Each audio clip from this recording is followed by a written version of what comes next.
Hello, everyone. Welcome to our panel on Gradle build and testing at scale.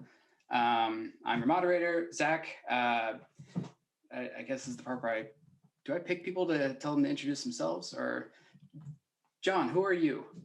This is the first question of the panel. Hi, I'm John Rodriguez. I'm a software engineer working at Square on the Cash App product. And yeah, I dabble in the Gradle things a lot for Android. Nelson? My name's Nelson. I'm a solutions engineer at Gradle. So that means I help customers optimize their build through trials, as well as our big customers using Gradle Enterprise. So I see a lot of different Gradle builds and Maven builds. Chiu-Ki? Hello, my name is Chiu-Ki Chen. I am an Android developer and I don't touch much of Gradle, but testing is kind of an area that I'm interested in. Well, yeah, we didn't get very many testing questions on Twitter, so I assume that means just testing is a solved problem and it should be easy. Awesome. Ivan? Hi, everyone. I'm Ivan. I'm a software engineer working on the Android Gradle plugin and also content build tooling, mostly trying to make all the Android developers happy and have faster builds and more correct builds. Cool. And Israel? Hey, my name is Israel, and I work at Dropbox in the mobile foundation team, and I'm mainly doing Android and a lot of Gradle for the team. Cool. It looks like we're still waiting for some questions to appear in the Slido. So hold on, Zach, who are you? Oh, I introduced myself at the beginning. Hi, I'm Zach. I'm here to ask the questions. So the first question, while we're waiting for some in the Slido from Twitter, Ralph asks, so Gradle has a large and wide API surface area that has a lot of legacy APIs in it. I'm paraphrasing a bit here. Certain APIs can easily break performance improvements, especially when it comes to configuration caching. Should Gradle stop supporting backwards compatibility for certain APIs or do it more aggressively? Nelson, I'm going to throw this one to you first, just to put you under the gun here. Yeah. Okay, so I should say I'm not on the build tool team. I'm on the Gradle Enterprise side. That being said, this question comes up a lot. We're constantly in discussions about the best way to handle this. We are thinking of deprecating a lot of APIs for Gradle 7.0. The reason we don't deprecate everything is, of course, backward compatibility. We have a lot of large customers using legacy APIs, but this is definitely a thing that's starting to hurt us a lot.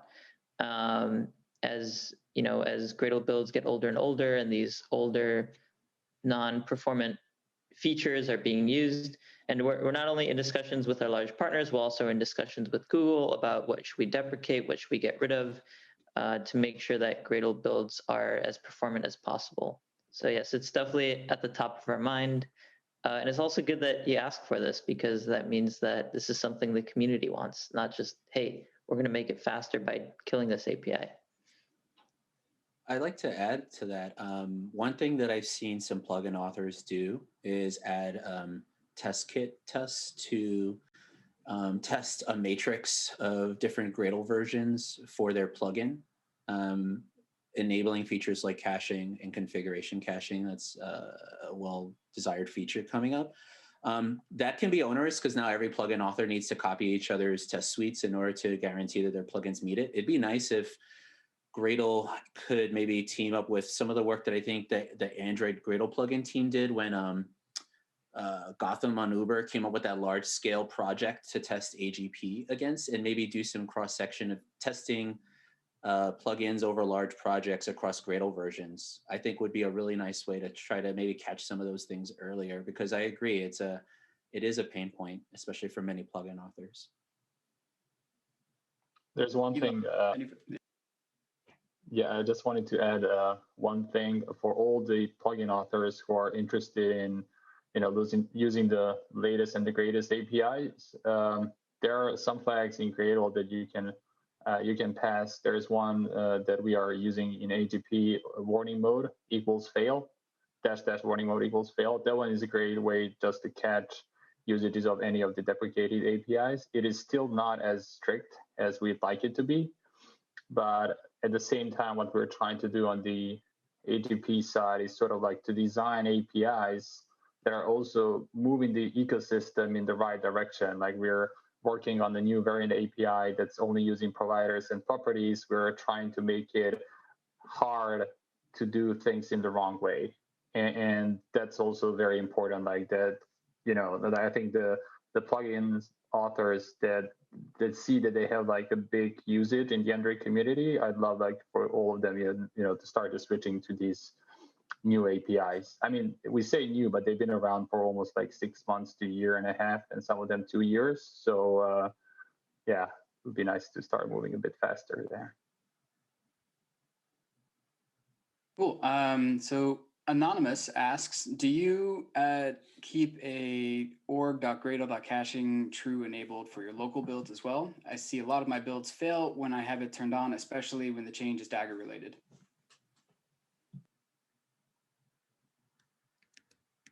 I'm going to toss this one to J-Rod, who I know has worked a lot in Dagger and large Gradle projects with it. Yeah, I'm actually checking my local Gradle files right now to see if I have disabled. I tend to toggle these flags around a lot. So I think the answer to that is yes, we do. Yes, we do. Toggle it on cache anyway. And it has been helpful. There are occasional cases with Dagger and assisted inject where incremental compilation will fail. And I believe a teammate of ours, Igor, just found a certain use case for that. But I think our solution there has been just to RMRF the build directory. They don't happen as much as they used to. But more often than not, the caching equals true flag, it has been proven beneficial for us. Yeah, I'd like also to add one thing there. Like there were some caching issues in the Kotlin Gradle plugin, and some of them were fixed. But if you have like a reproduction, please do file bugs. Like these are sometimes we hit these edge cases, and having actual reproductions or more data to compare, like comparing different Gradle build scans or something, could be super useful in fixing these. Ultimately, caching should just work, so we just treat these as bugs. So please, please file them and provide, if possible, more information on that. I wanted to add that with these flags, usually they are beneficial, and sometimes there are some these edge cases that they break for some reason. And in those cases, feel back if that's persistent and it can be reproduced easily. But in general, they are beneficial, so it's better to keep them on. Otherwise, you will not get any caching, which is pretty bad, depending on how big the app is. Cool. So next we had one question on Twitter related to this as well. So Anonymous asks, how do you suggest managing multiple build Gradle files in an app with feature modules? And I think a sort of related one that we got on Twitter from Pete was, do you have any advice basically around organization structure for your repo to try to maximize like build performance? For the first part of that question, organization, if you have many modules, you notice there's a lot of like copy pasta, like which plugins you'll apply, what configurations you'll have for your lint options. A lot of those common configurations can be pulled out into your root build Gradle. And there's plenty of sample code to grok over GitHub for this, but you can do something like, if you are an app module, then you can apply these settings. If you're a library module, you can apply these settings. And so that can kind of reduce some of the boilerplate. I think for many of our feature modules at this point, we just supply the dependencies block because those will differ from module to module, and just reduces a lot of the copy pasta. I think the next natural step would be if you can generate a lot of those build.gradles yourself. I haven't seen a common solution to that across orgs. I think if anything, every org has kind of their own way to generate their build Gradle files appropriately. But that first step of pulling common config out into the root, I think will drastically clean up a lot of the boilerplate you'll see. Yeah, and if I can add to that, pulling out common configuration is in general a good idea because then you can, if you're using build scans, you can see in the build scans what part of what script contributed to the build time. Whereas if it's all in one giant file, you don't know what part of that file contributed. So that's another benefit. That being said, there's many different practices around here. There's included builds, there's plugins, there's build source. And yeah, it really depends on what exactly the logic is. Going forward, we're going to recommend using conventions plugins. So these are plugins that you use basically as part of a composite build. You declare it in the composite build, and then you apply that to your build scripts, your build source, and then you apply that plugin where needed instead of having these build scripts everywhere that you apply to each project. So that's one suggestion that we're going to have going forward. But of course, there are different needs that require different solutions. So there's no one size best fits all. Cool. So our top question right now is another one from Anonymous. What's that number of tests that you run in your apps? We're running about 5K unit and 1K integration and end-to-end tests, and CI, of course, hates us. Chiu-Ki, do you want to take a shot at this?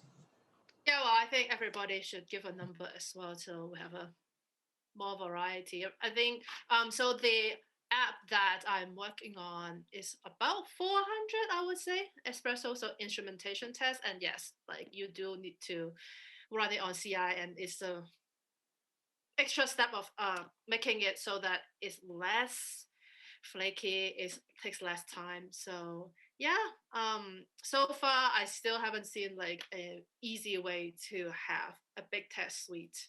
You just have to go through the pain, but maybe others have a different experience. I'm going to add a twist onto this. Can you mention in your answer if you use emulators or if you use like a device lab like FTL? I was just like, okay, so just to make sure people know, FTL is a Firebase test lab. And I think you can actually ask for either real device or emulator. So it's not either or situation. So you could run through emulators with Firebase test labs. Well, we use Firebase test lab. So that's the answer to that. Yeah, on Cache, we recently migrated from our own proprietary emulator solution to Firebase Test Lab. Shout out to Nelson's Fladle plugin for making that process very seamless. It uses Flank. And yeah, we have we had only 2 UI tests. I think we've grown to 5. And that is, we are growing the number of those integration tests. However, people use integration tests, I would posit, for many different reasons. Why we have done it in the past has not only been to make sure we have end-to-end coverage of certain things, but also using screenshot tests. We've since moved to a different project that we developed in-house at Cash App called Paparazzi that allows us to run a lot of those screenshot tests on the JVM and minimizing that dependence on using Espresso for that, because as Chiu-Ki pointed out, making an Espresso test to cover many parts of your app is difficult. You have race conditions, flakiness, etc. And so yeah, having an idling resource for the many types of Android animations, I know, unless you disable animations, et cetera, are always just common things you have to worry about with Espresso. So we try to minimize that and keep that at the very top of the testing pyramid.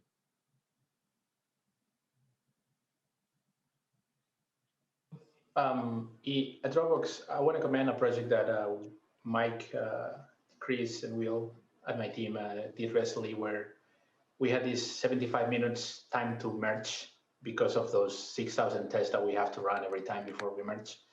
And the way they got it down to 25 minutes was by doing selective testing and only running the test of the class of the test modified by that code review, by that change, right? And that's open source, by the way, so you can check it out at Dropbox GitHub. And then what we'll do is chart all the unit tests per module, except we have a big one still, a monolith that has 25% of the code. And that one, we compile one, we run unit test and UI test at the same time, so we avoid adding extra processing on the cache on the build time for the big monolith.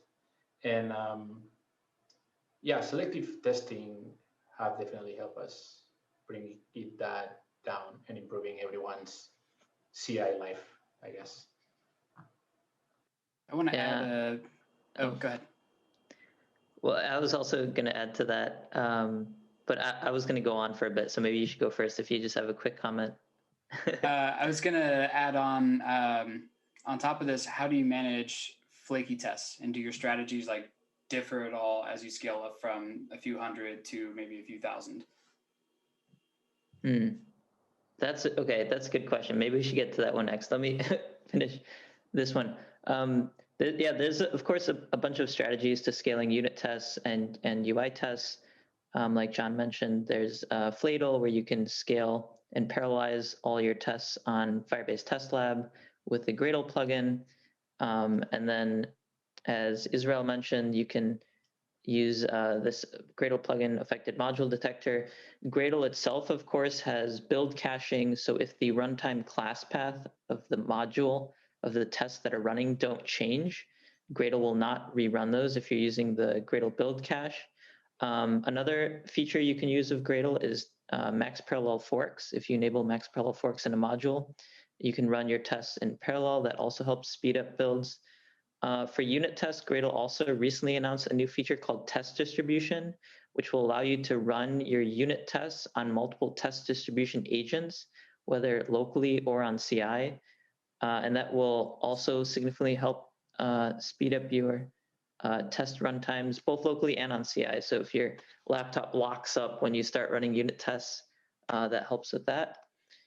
And then I guess also to plug another Gradle Enterprise feature and answer the flaky test question, Gradle Enterprise also has flaky test management tools. So there's a flaky test plugin that we have as part of Gradle Enterprise.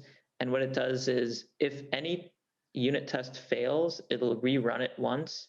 And if that test fails and then succeeds as part of the same build, then it'll be marked as flaky. And you can see all your flaky tests. You can see which tests are the most flaky using the Gradle Enterprise dashboard. We just launched a new feature that lets you see the actual error messages side by side of all the different flaky test failures and compare that to the tests that failed. So to see if the failures are different when they failed versus when they're flaky. As for strategies to handle this, I know right now at Gradle, we're having a once a week, we're going through our flaky tests and just fixing them. So we just spend a morning, we're just fixing them. We're doing this until the end of the year, just because we have a lot of flaky tests right now. But that's, I guess, the way I've handled it at companies before is just have a day, go through flaky tests. And yeah, I don't know. What are other strategies that you guys have?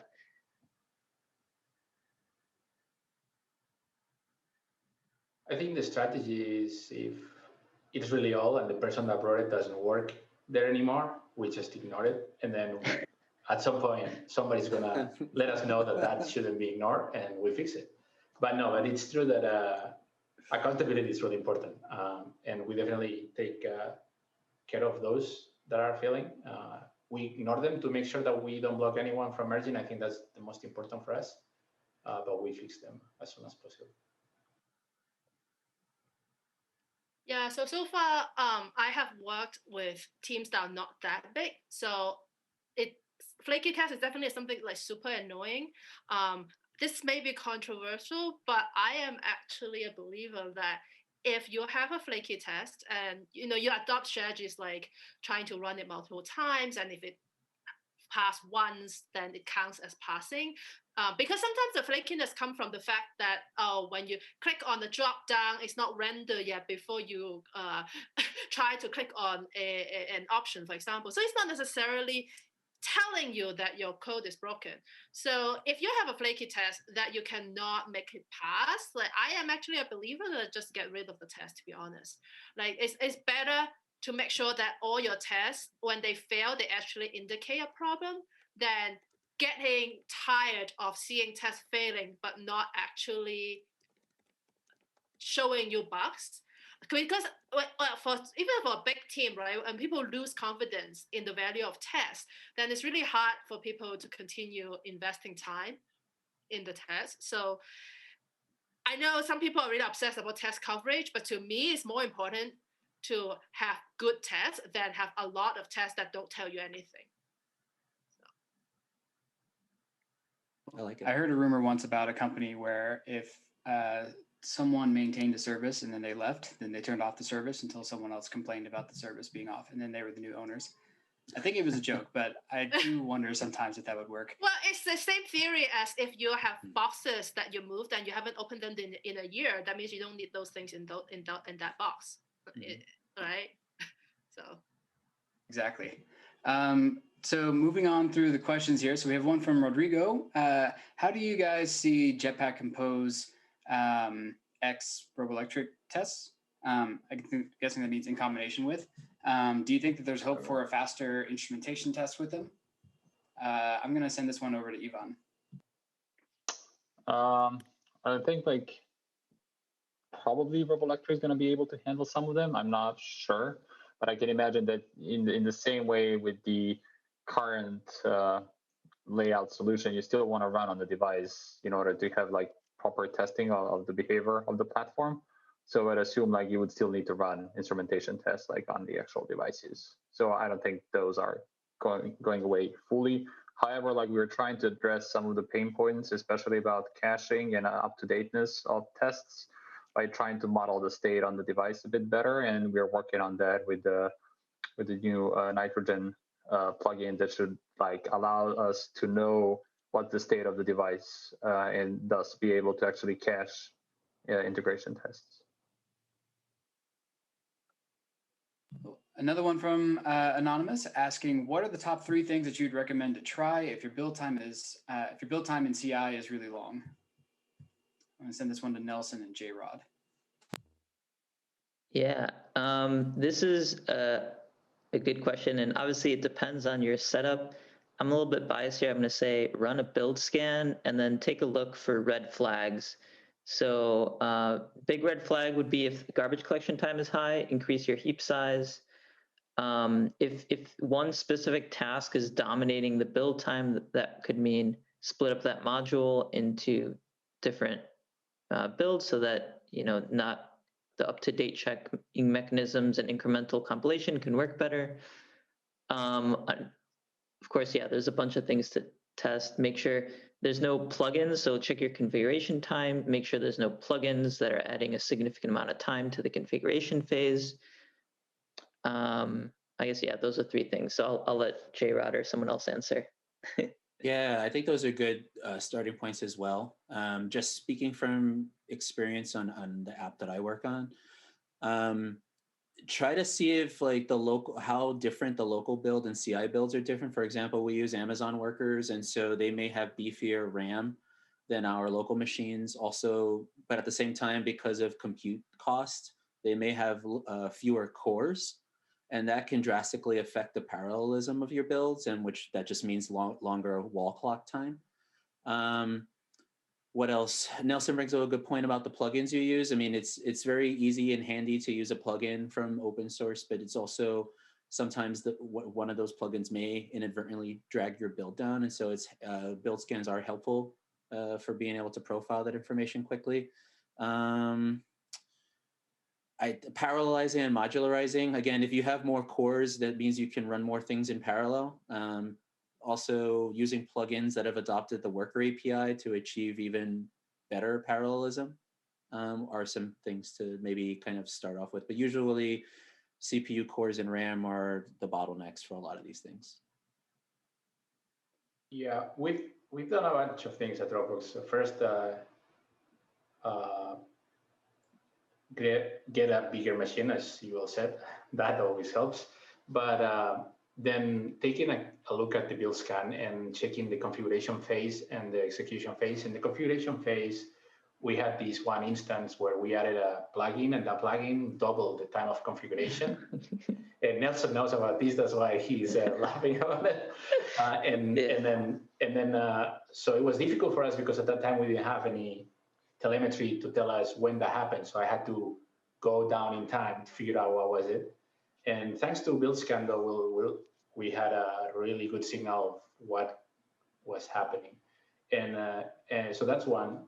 The second one is execution, especially try to clean the build, clean the cache, the local cache, build one, clean, build two, and see in the second one, the second build, the cacheability of those cacheable tasks, and check if there has been any change and they should be cached or not. And if you can even compare between those two by capturing the input, then you will be able to have a lot of information of what's wrong in your tasks. And I think that's pretty much it. Cool. One other thing that I'll put myself on the panel for a second here that I would want to mention, because we just solved a lot of our slowdowns with this, is Gradle build scans will tell you also how much time your build spent garbage collecting. And we found out that Lint spent 20% of its time garbage collecting. So we just gave it a little bit more memory and we got back like 10 minutes of CI time. So there can be easy wins to be found if you look close enough. Moving on to the next question, Omar asks, we currently use the -- build cache flag on CI builds to benefit from our remote build cache.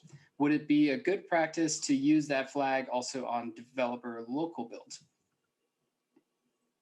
Yes. All right, cool. I would add one little caveat to that. Be aware of the -- no build cache flags and the -- rerun tasks flags. Task options, just in case something corrupts your build cache. Doesn't happen too often, but it's good to know that they exist. Yeah. To add to that, usually what you can also do is you can add org.gradle.caching equals true. This came up in an earlier question, and then just enable the build cache for all the builds. And that's actually what we recommend at Gradle. That's what we use in the Gradle build tool. And that's what most people use. They have CI jobs that seed the remote build cache, and then local jobs, local builds will not push to the remote build cache, will only pull from the remote build cache.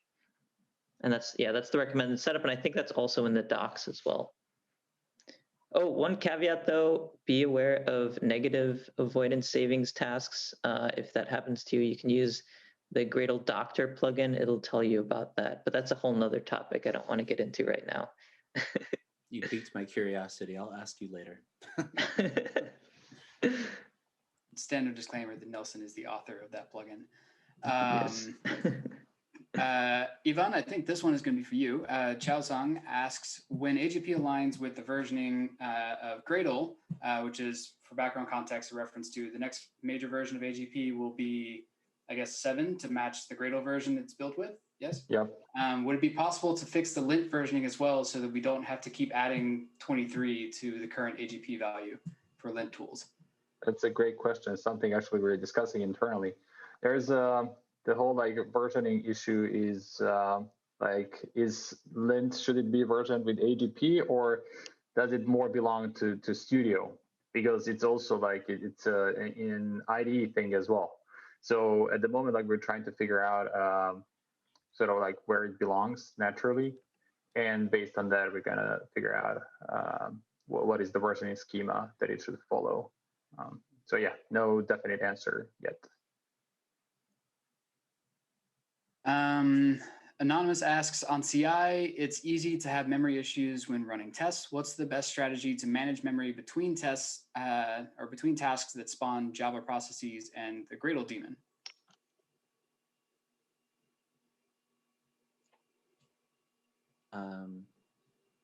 It's hard to know the exact dimensions of the CI and test infrastructure you're working with, but 2 suggestions I tend to find are: make sure you have a minimum of 4 gigs of RAM on your CI workers, and try to minimize the roboelectric dependencies you have, because it loads a lot of that the Android platform into RAM.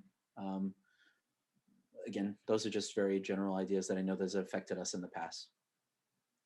Yeah, I want to say this is also a really tricky issue, because with workers, the more CPU cores you have, the more memory you consume, but you don't necessarily have more memory if you have more CPU cores, and if you're running on different machines, those will scale in different directions. So this is definitely at the top of our minds, how to make Gradle scale to different machines, workers, CPU cores, and memory, and those types of things. But I will say it's not very easy. Just tweak, experiment, and measure is the best solution right now. There could be a memory leak too, so look for those. Cool. The current top question we actually cherry picked out earlier, so we've already gone through that one. Good one that we have in here is, where do you see the Kotlin DSL going in Android builds? Yeah. So yeah, where do you see it going? I think it's going to be used more and more, and I think it helps people understand Gradle because of the IDE auto-completion. One of the biggest downsides of using the Kotlin DSL for build scripts was the compilation time. So when you compile your build scripts, it slows them down. Or when you need to compile your build scripts, the Kotlin build scripts are about 100 times slower to compile than the Groovy ones. The difference is about 10 milliseconds for Groovy scripts versus 1 second for Kotlin DSL scripts. But in Gradle 6.8, this is significantly improved, both in terms of speed and memory consumption. And so I see the Kotlin DSL script being used more and more. And then the second part to this is there's also compile avoidance for build source changes for your build script. So that'll mean that you won't have to recompile those as often, even if they are faster to compile. So yeah, in terms of speed, it's definitely getting a lot better. I don't know about other features or anything. If anyone else wants to comment, go ahead. Yeah, that's great to hear the performance improvement and the compilation with build source. That's great too. And yeah, definitely we are using more Kotlin because the IDE helps so much to learn the APIs, or to, not so well-known APIs. It gives the UI auto-completing easily. Cool. Moving on here. This one's going to be for Ivan. Any updates on Project Nitrogen? So the updates are that we are working on it actively. We are doing a bunch of work in the Android Gradle plugin to support Nitrogen as the test executor. So that should allow you to plug in, device farms, whatever you have for running the actual tests. So yeah, not too much info, but like basically working on it, actively working on it. So hopefully something should happen during 7.0.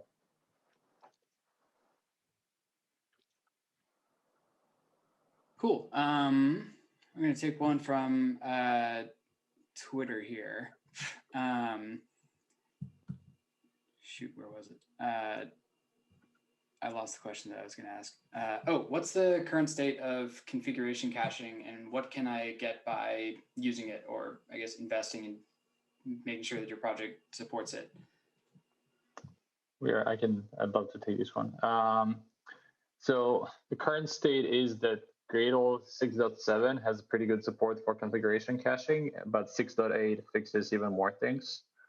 So one of the things that you can do is you can make sure that you're using the latest ADP Kotlin Gradle plugin and Gradle. So this means Android Gradle plugin 4.2 Alpha 16. I think that's the last one we released. You can use Kotlin Gradle plugin 1.4.20. RC is currently out. I think 1.4.20 final should be out soon-ish. And Gradle 6.8, currently Milestone 3 is published, but I think the final should be out in a couple of weeks. And you should just update and try it out. Just pass -- configuration cache to your build and just check. You get like a very nice HTML report saying like if there are any violations. You get like a pretty neat output that you can use to debug other things. And also you can just reach out to other plugin authors and tell them, just file bugs on GitHub, or reach out to them directly asking if they can make their plugins compatible with configuration caching, because we see pretty good results on some of the projects, like configuration times that were like 1.5 minutes going to only a couple of seconds. Also, task execution time simply because you're able to run all the tasks in parallel also within the project goes down. The dependency resolution is cached, so you don't pay costs there when it comes to incremental build. There are like numerous benefits. So I'd really love to see community adopting this. Yeah, I believe through the help of Stefan Nicolas at the Square, we've been able to have SQLite and Wire Gradle plugins already able to support them. Again, if we missed anything, please file issues, as Ivan pointed out, but I think those should be ready for the Gradle configuration caching feature. Yeah, one thing I wanted to add there is configuration cache is not necessarily an all or nothing thing for your project or your build. You can try it out, and there might be like a specific hot path that it works for you and your project if, for example, certain tasks are not run. So I would recommend even trying it out in the current stable versions if you can, and then file bugs, give feedback. And then since there was a question on Twitter about this, about how the teams collaborate, I want to say configuration cache was a huge collaboration between Gradle, Google, JetBrains, and even Square. Actually, Square helped a lot in testing the feature in their real world projects. So yeah, it's been pretty cool to see all the teams come together, collaborate, and get it across the finish line. And obviously, it's not just those teams, but also the entire ecosystem of Gradle. All the plugins, all the plugin authors have really put in the extra effort to sometimes rewrite their entire plugins to get it working. Cool. We've got just a few minutes left here, so I want to try to run through some of these. Next question we have is, generate build config takes more than 20 seconds for one of my modules. What can I do to figure out why it's taking that long? Ivan, I'm guessing what they're trying to ask is, should I file a bug report and where? You should tracker.google.com. Please do file bugs. It should not take that long. We'll try to get to the bottom of it. Well, one thing I did want to add there is it could be that your generate build config calls a function in your project. Like let's say it calls git, and there's lots of files on your file system touching git, or this function makes a network request. That could also be a reason for that taking long. So just make sure that all your values are constant or not taking long in there. Do you have, or Anonymous asks, do you have a recommendation about Gradle module size in an Android app? Let's say when it's bigger than X lines of code, or maybe like build time, it's better to split it or vice versa. Do you have any sort of patterns that you enforce in your own repos? It can be as small as possible. If it says one concern and only one concern, that's totally fine to be its own module. And then on the flip side of things, usually, when you create a new app, everything winds up in the app module. We've been pulling large chunks, at least on Cash App. We've moved into a tab-based interface in the last, year. And so there are 5 tabs, and we've been modularizing out of app to have each tab in its own module, and then that tab itself could be broken down even further. So you can come at it from both ends, either start a new module, no matter how small, or break down really, really big modules into smaller ones to just get the benefit of parallelized compilation. Yeah, we've been doing that, distracting the monolith and creating feature modules and like even sub-feature modules, and that everybody's been really happy about it. The only caveat here is that we have a huge many apps and modules monorepo, and then when we open, we have a single settings Gradle, and when we open that in Android Studio, the Gradle sync takes forever. So watch out for that. We are working on a focus mode at some point on 2021 because this is not going to scale much from now on. I think we're at time here. I want to actually just run through and let each panelist, if people want to reach out to you with other questions or anything, what's the best way to do that?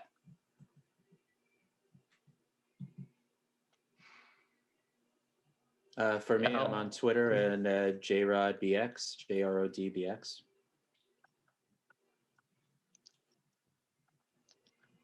For me, you can contact me on Twitter. I also have my website, osacky.com, OSACKY, and then there you'll find a bunch of ways to contact me.